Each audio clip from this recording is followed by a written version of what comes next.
Alejandra De Rossi and you're watching FHM TV.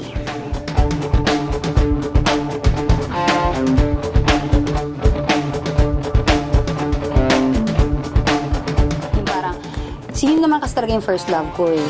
Kesa acting, nung bata ako, singing talaga. So, naggagawa ko ng mga music sa computer, ganyan, recording doon. Hanggang sa nag-isip ako ng parang bonggang way para, alam mo yun, i-launch yung singing career ko, charos. So, paano kaya? Kailangan bonggang-bongga. So, ano pa bang mas bongga kundi mag-FHM ka? Tapos sila maglo-launch sa'yo. May mas bongga pa bang idea doon? Wala na, di ba? So yun, nagko-computer ako noon, tapos biglang fhm.com.ph. Tawag ko kay Ate Beth, may FHM pa ba? Okay pa ba sila sa akin? Kasi gusto ko ganito, ito yung deal.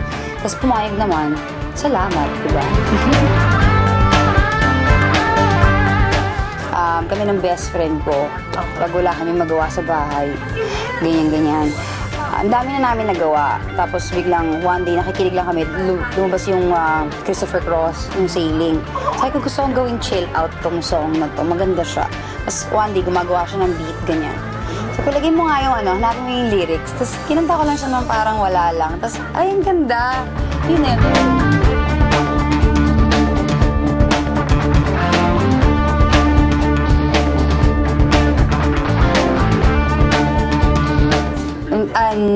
Bumili akong keyboard last year pero wala pa rin akong time mag-aaral eh.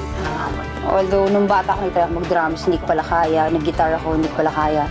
Sana this time, kaya ko na No.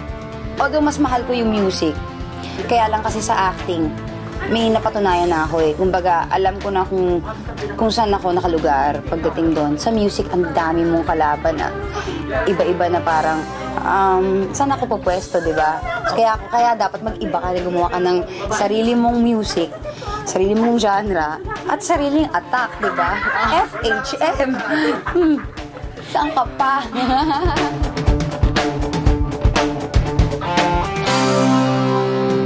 Attitude ko, confidence, I guess, ang aking... Tsaka sa totoo lang, proportion naman kasi yung katawan ko.